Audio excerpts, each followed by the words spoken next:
O que a gente vai fazer quando eu estiver fora da estrada? Como assim fora da estrada?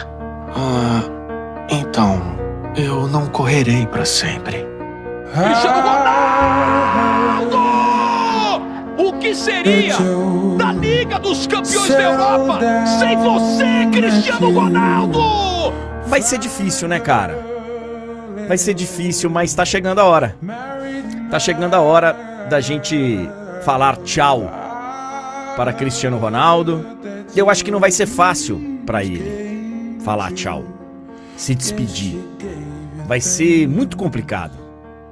Muito complicado. Eu imagino, é um cara que é obcecado por jogar, por vencer.